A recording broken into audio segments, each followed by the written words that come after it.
ESPN 94.1 FM and AM 930 present The Drive.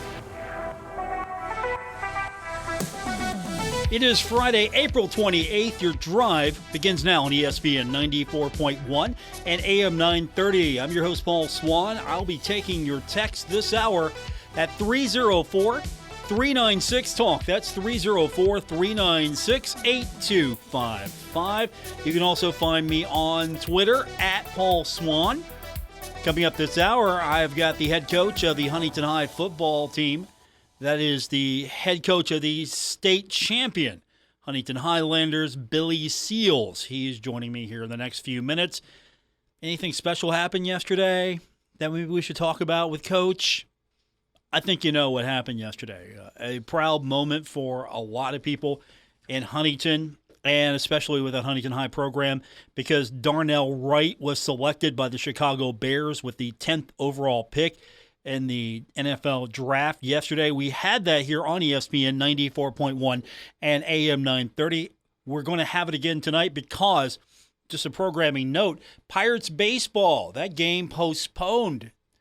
Pirates are going to be in action coming up tonight, but due to weather situation, not going to happen. So we're going to have a doubleheader of action tomorrow here on ESPN 94.1 and AM 930. So that's going to open it up a little bit for the NFL draft. So we've got you covered tonight so you can follow all the action. You can't sit and watch it all. Well, we've got you covered here on ESPN 94.1 and AM 930. But it was a good day yesterday for the, well, let's just say for all of the people who have followed Darnell Wright, his career from high school to Tennessee, now to the NFL, and hopefully he's going to have a bright future. His head coach and a good friend of the program, Billy Seals, joins us here in the next few minutes.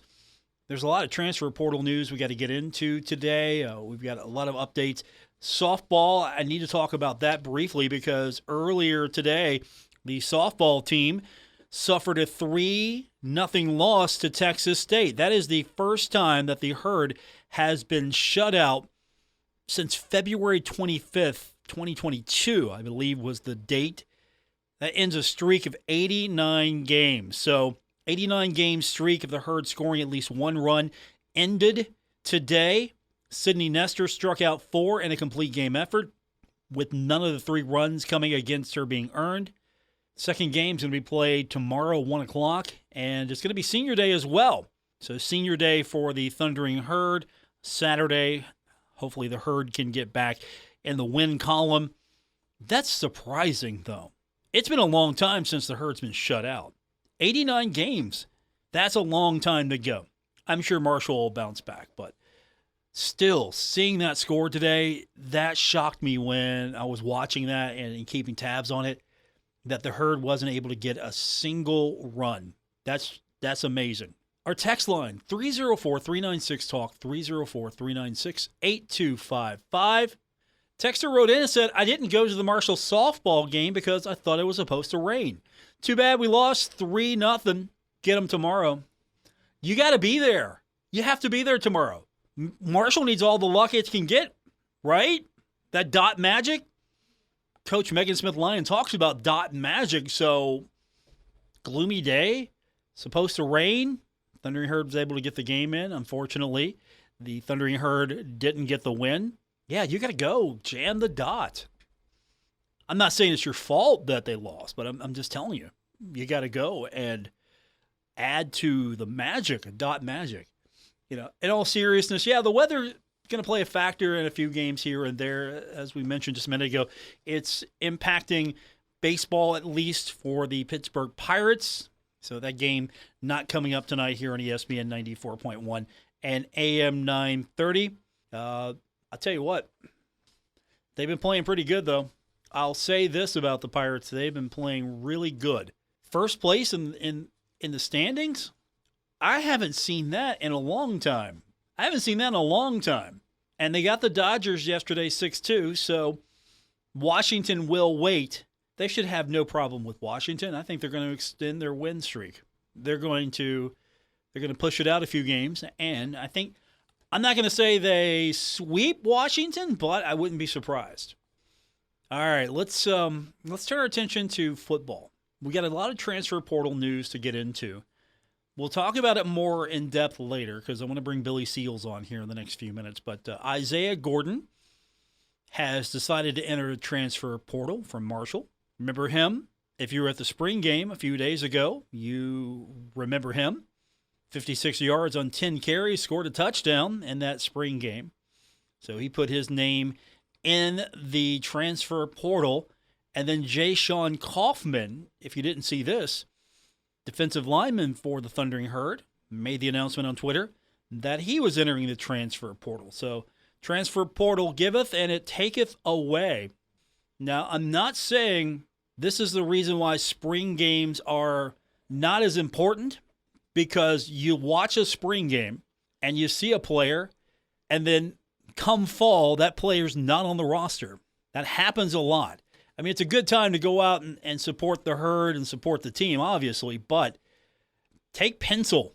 Do not take notes in pen. Take pencil, because if you're taking notes, trying to keep track of the roster, things are changing quickly, and the transfer portal is having an interesting effect on high school players, college, of course, maybe going out, picking up a kid out of the transfer portal instead of taking a chance on someone from the high school ranks.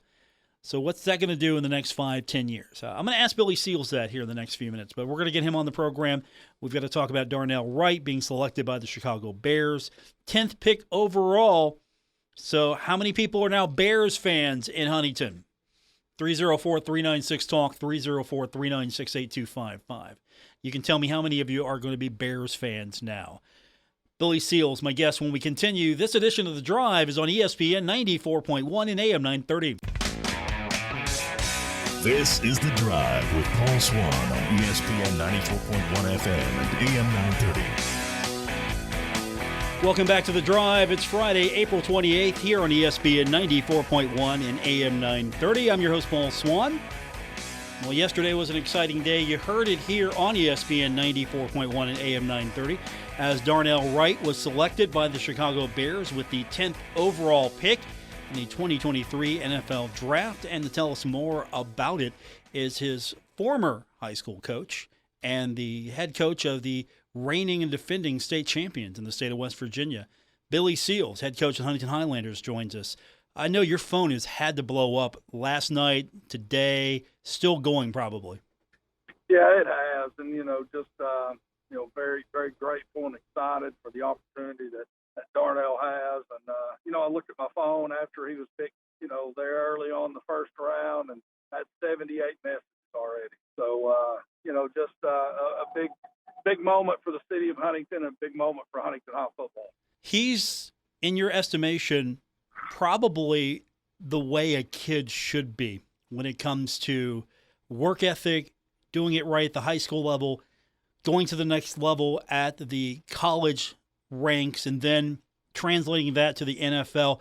I mean, a lot of kids are jumping in the transfer portal. Not Darnell. He did it the right way, or at least he did it the old-fashioned way. He stayed at one school and got it done. Yeah, he's just a very humble young man that, is very grateful for all the opportunities he's gotten. He's earned each and every one of those opportunities with hard work and, film study and making sure he's doing what he's supposed to do in the off season. And so just really, really happy for that young man. And, what a great day for Darnell Wright and his family, and very, very well deserved. When you were coaching him, what made you believe that he had the potential to play at the next level and even push it further to the pros?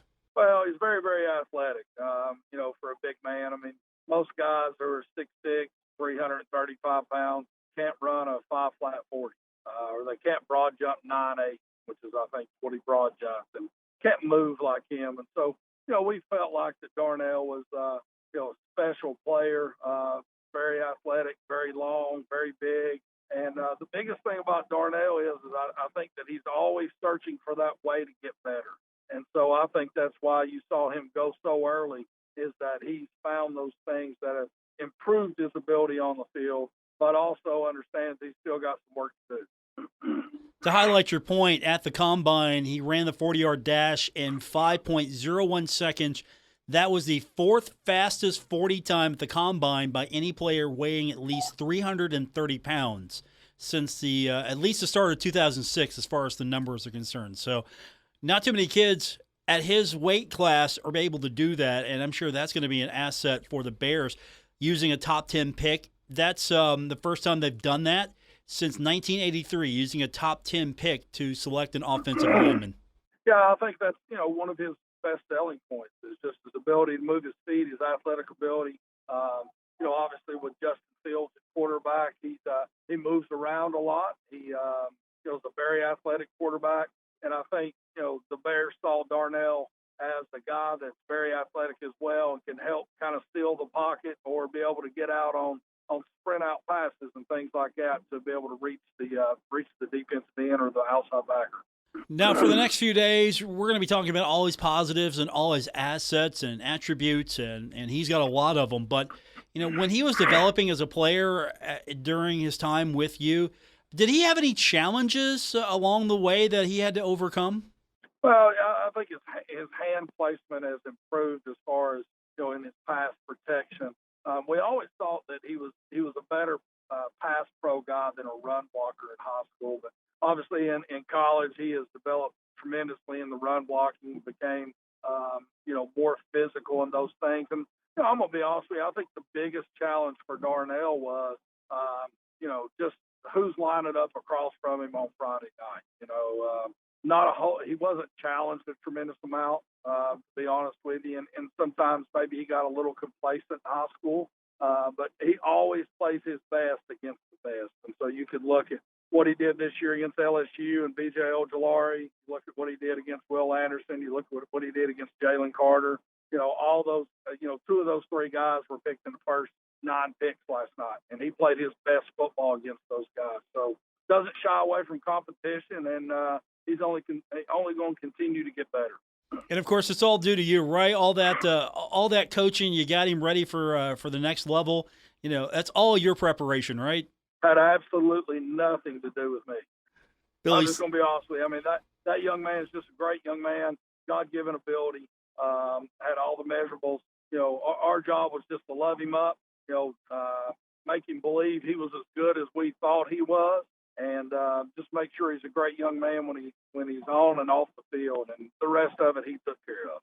Joining us on the program is Huntington High football coach Billy Seals. Darnell Wright, selected by the Chicago Bears with the 10th overall pick in the 2023 NFL Draft. He had an outstanding career at Huntington High School, moved to the next level, outstanding career for the Tennessee Volunteers, started 42 games during his career, and now he's in the NFL. I'm sure over the next few days, you're going to have a lot of memories coming back of your time with him. It's not as if he's left you. I mean, I'm sure that you're on the phone with him a lot of times. Probably yesterday and today, you're probably still going back and forth talking to him. But as far as looking back on his career and just coaching him, what do you think is going to be his legacy at Huntington High? Well, I mean, you can't argue that he's the best player that came through Huntington High. I know since I've been there, and it'd be hard to argue that anybody else was any better than he was. When you go 10th in the NFL draft, the biggest thing with Darnell is Darnell was always about his teammates. It wasn't about Darnell Wright. It wasn't about his recruiting. It wasn't about the NFL draft. For him, he really enjoyed being around family and friends last night. He enjoyed being around teammates last night, as well as when he was in high school. So, it's always been about his family and his friends, and never about himself. And so I think that there's a lot to be said about that, and his humbleness about all the accolades that he's received throughout his career. How has Darnell and the way he has gone about his football career, how has that translated into success for you and the next generation of Huntington Highlanders? I know he's involved with you and the program as well, but he's sort of that model you can point to, and I'm sure there are guys who are coming up now that are looking up to him, maybe wanting to be the next Darnell Wright. Well, I think the biggest thing that we've known for many, many years in coaching, that it's all about relationships. It's all about loving the kid on and off the field. It's not about what they can do for you on Friday night. I think that our kids in our program, know that we love them. They know that we've always got their back. They know that we're going to be there if they ever need anything. And so to me, that's way more important than wins and losses. Wins and losses are going to come and go. But, our guys in our program, I think, understand and know that our coaching staff truly cares about our players outside of Friday night. And I think that's the biggest thing. And that's with all our players. And obviously that was seen last night with, Darnell invited myself and my family and Coach Brandon Castle to the private party last night. So that shows you right there the relationships that were built while he was at Huntington High School. Billy Seals is with me, head coach of the Huntington Highlanders. Of course, his squad winning the state championship. So you probably have already thought hard about this. How do you repeat that performance? And I know you have got a lot of up-and-comers coming, but with all the success you've had, it's not as if all of a sudden you just found a bunch of talented players and amazingly enough, here they are. Is it more now that we're seeing with guys like Darnell Wright, people are recognizing the talent that is here in West Virginia, in the area, and we might see more players like Darnell Wright make it to the next level because they're being discovered, they're being found. People realize the talent's here now. Well, I think what we've been able to do is do a tremendous job of promoting our kids.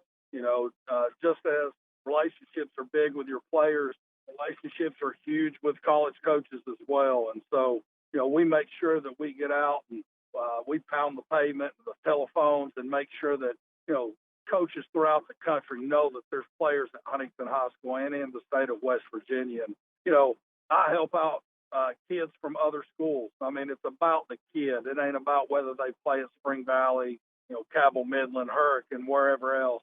I'm all about the kids and making sure that any kid gets an opportunity that I feel like, is deserving of it. So, I think West Virginia's got a lot of talent, and it's only going to get better for the state.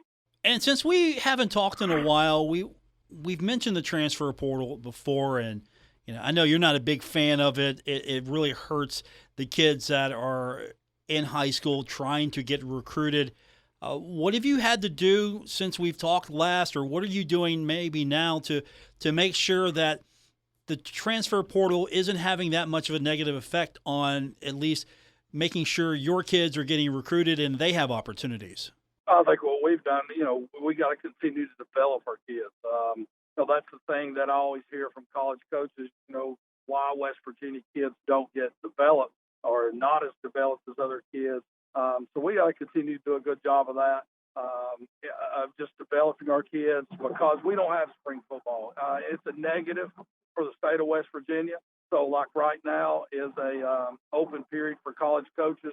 They're going around to a lot of states throughout the country that have spring football, and they're getting to see those kids out on the field and practicing. Whereas for us, the best thing they can see from us is in the weight room. So I really think that we've got to look at that and try to help out the kids in West Virginia to get more exposure, to be able to get on the field in the spring, and what better people to work with your kids than your coaches, and instead of somebody on the outside that you may not know anything about. So I just think that we got to move in that direction and continue to make our kids the best player they can be. Would that be an easy fix to make that happen? Could it happen easily if there was really a serious push to do it? I think if you look at the recruiting period for April and May, they're college coaches are on the road starting about the middle of April, and they're off the road the end of May. I mean, how hard would it be to have a majority of the schools in let's say our area, Spring Valley, Cabell Midland, Huntington, Hurricane? Why can't we say, hey, these 3 days, all these schools are going to use a flex day, and let's get out on the field so that these college coaches can come in and see the good players we have in this state. And I think it's a no-brainer. I think it's something that needs to be done, and I feel that it will benefit our student athletes here in West Virginia. Billy Seals, my guest, head coach of the Huntington Highlanders, the reigning and defending state champions. Darnell Wright, a former player of his, now a selection of the Chicago Bears, 10th overall. Coach, I know you had a big part of that. Darnell put all the work in, but he had a great support system, including yourself. So congratulations on that. I know you've got to be extremely proud. Yeah, very happy for the young man and his family, and looking forward. I don't watch a ton of NFL because we work on Sundays to get ready for the next week. But I can guarantee you this: I'll have a Chicago Bears jersey here soon, and I'm now a Bears fan.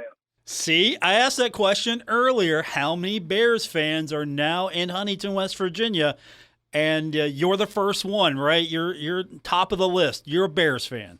Absolutely. I'm a Bears fan, and I'll be a fan of wherever he ends up, or, something happens later on in his career. I'm a Darnell Wright fan. So just looking forward to seeing his tremendous career and continue to see him get better each and every week. Well, the bad news for me, he wasn't available for the Bengals to pick up. The good news is he wasn't available for the Bengals to pick up. So congratulations once again. Go Bears. I look forward to hearing all about your Bears over the next few years. Yeah, the Bears. That's Billy Seals, big Bears fan now. Thanks, Coach. We appreciate it. More coming up, including your text, 304-396-TALK, 304-396-8255. This is The Drive on ESPN 94.1 and AM 930. This is The Drive with Paul Swann on ESPN 94.1 FM and AM 930. Welcome back to the Friday, April 28th edition. This show, it's called The Drive. We do it every weekday, Monday through Friday, 5 to 6 here on ESPN 94.1 and AM 930.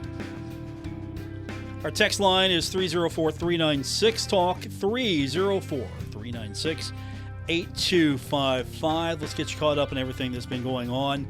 Earlier today, Marshall softball suffering a 3-0 loss to Texas State. Back at it tomorrow at the dot. Be there Saturday, 1 p.m. Transfer portal a little busy today and yesterday for Thundering Herd players looking for a fresh start. Isaiah Gordon leaving Thundering Herd, entering the transfer portal. If you need a refresher on him, if you were at the spring game, he rushed for 56 yards, 10 carries, and scored a touchdown. So he is in the portal. Yesterday, Ja'Shawn Kaufman, a redshirt sophomore defensive lineman from Lexington, Kentucky, announced on Twitter that he's leaving Marshall and entering the transfer portal. Will we see more as the deadline approaches? Will we see more putting names in the transfer portal? Or are we going to see this maybe slow down a little bit? Interesting thought, to say the least, that maybe having some restrictions on the transfer portal is a good thing. I haven't seen too many names out there. But at the same time, you look at the roster spring and then you look at the roster for fall, and you're going to see some differences on that roster. I'm not trying to minimize the value of the spring game. It's just you get excited, you see a player, you get excited, hey, that player could have a bright future for the Thundering Herd, and then you see on Twitter or whatever platform that the kid makes the announcement, I'm putting my name in the transfer portal. Hard to build attachments and grow with players, right? That's one of the bad things. I mean, you have to use the transfer portal. You have to, because everyone else is doing it, so you have to do it too. And you got to go get the very best players you possibly can in the transfer portal. And sometimes it's a situation where school didn't work out, coach didn't work out, not getting enough playing time. Maybe there's a change with the program. My coach isn't there anymore. There are so many different reasons. So you're going to take advantage of the transfer portal. And sometimes that turns out to be a good thing, sometimes not so good. So good luck to several of these players that have put themselves in the transfer portal. Some are still hanging out in the portal looking for landing spots. We were talking with Huntington High football coach Billy Seals earlier yesterday. Good news. Huntington High standout. Tennessee Volunteers standout. Darnell Wright entering the NFL as a 10th selection. That's the first time the Bears have used a top 10 pick to select an offensive lineman since 1983. They took Jim Covert with the 6th overall pick in 1983. And if you were following along with the draft, if you're a Bengals fan, you had to wait a while. Because obviously, as you become more successful, you draft later, unless you trade up and make some maneuvers. The Bengals trying to not give away everything and make the best of draft position. And so the Bengals, with the 28th overall pick in the draft, picked up Myles Murphy. Murphy played at Clemson, very decorated during his time at Clemson. 2022, he's a first-team All-ACC player. He ranked as ESPN's 33rd best player in college football. In 2021, he was named a second-team All-ACC player, fourth-team All-American by Phil Steele. Back in 2020, he was named a freshman All-American by multiple publications. Also named the ACC Co-Newcomer of the Year. And he's an edge rusher. He's got really impressive size, speed, and power. And his ability to shed blockers has improved. One of the knocks on him that I saw was that he needs to develop more of a pass rush plan and inside counter, but he does, according to a lot of the evaluations, do a good job of impacting pass lanes when his rush does not get home. So I think it's a great pick for the Cincinnati Bengals. We'll be following more of what the Bengals are doing all weekend.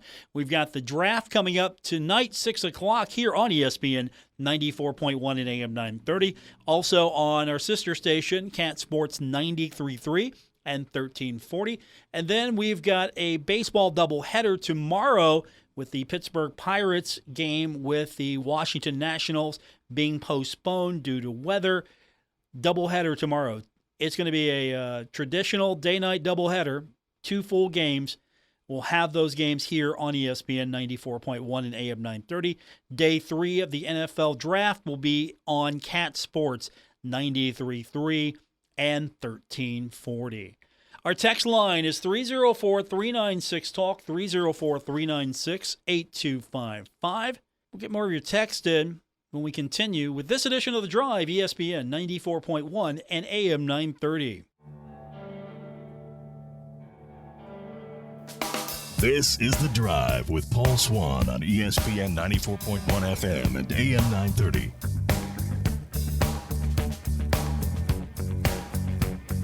Our text line is still open this hour at 304-396-TALK, 304-396-8255. Welcome back. It's The Drive on ESPN 94.1 and AM 930. I'm your host, Paul Swann. We've had a busy day so far, trying to keep up with everything that's been going on. Softball earlier today, losing at the dot, back in action tomorrow at 1. Let's hope that maybe we'll get some baseball victories here the next few days. The baseball team in action in Atlanta, taking on Georgia State. That first game is going to be played in about 10-15 minutes or so. Also, they're going to be set for action on Saturday and Sunday. All of that's going to be on ESPN Plus. Thundering Herd trying to stay alive. I haven't looked at the standings as of late. I know that there was a point where they weren't going to get into the tournament. I think we still have a shot here, so let's hope that baseball can get it done. And I hope they can win out. I absolutely hope they can win out. It's been a rough season. I mean, it's not been a bad season. It's just not been where you'd like it to be. It's going to get better. New baseball stadium is being constructed as we speak, so there's progress there. Hopefully, that's going to translate into more success over the next few years. It's still going to be difficult because Marshall is a baseball team in a northern state. Yeah, some of the better programs are in the South. So hopefully Marshall can get it done. Speaking of baseball, the Charleston Dirty Birds, we try to keep up with them in action tonight. They'll be back home next week, but they're opening up on the road. Baseball action, don't forget, the Pittsburgh Pirates game has been postponed due to weather. We're going to have the doubleheader tomorrow here on ESPN 94.1 and AM 930.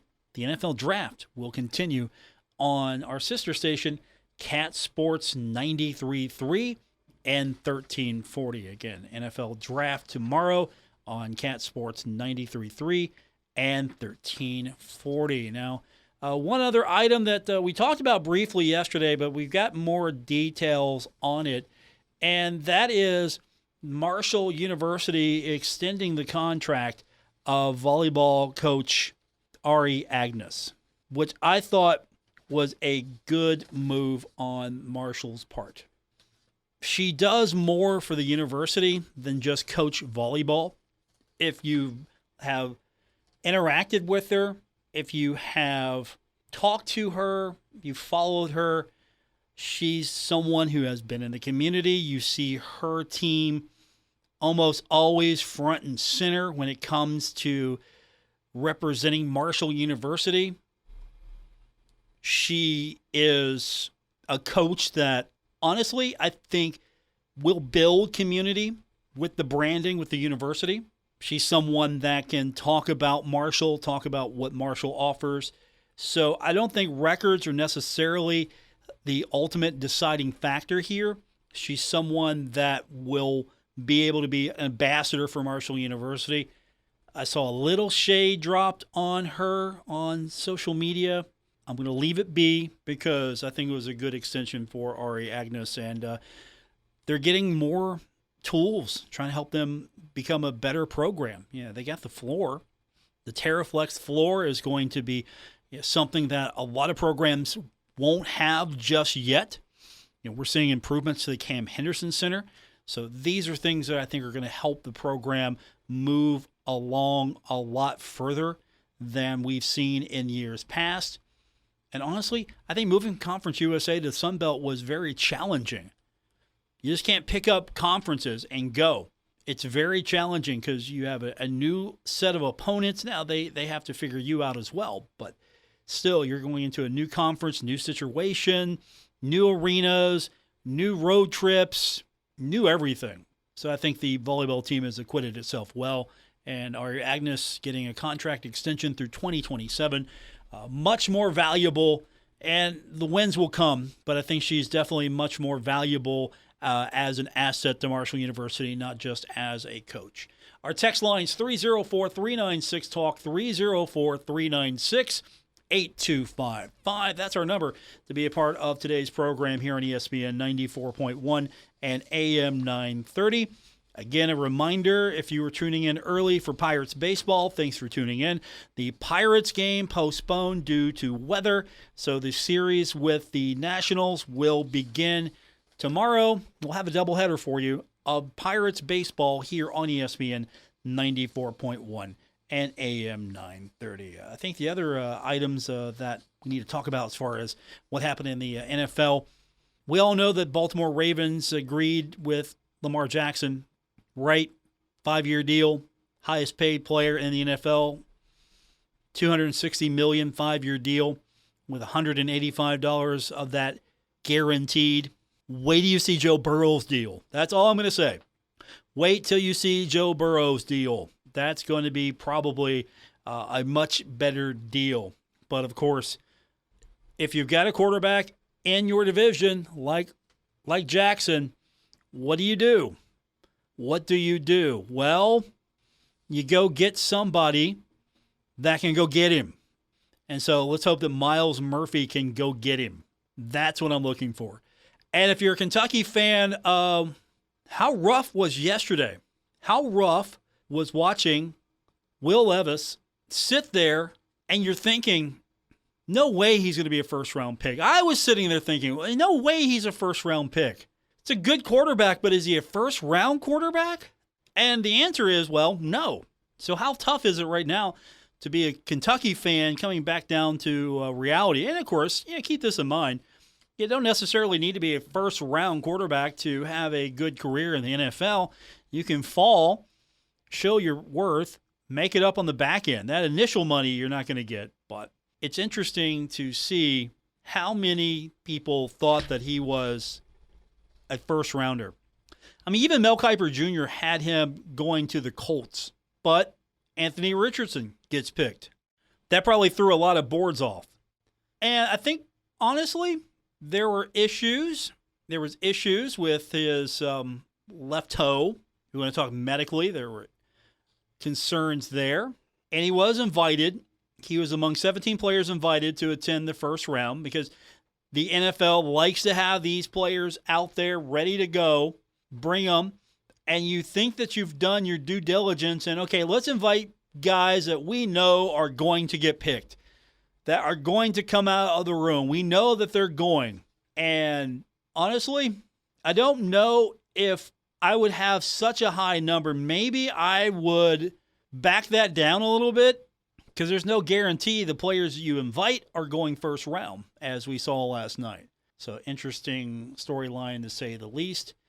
Bad news is, if you're a Kentucky fan, you got to wait tonight to see if a quarterback goes in the second or third round. That's going to do it for this edition. Thanks for tuning in.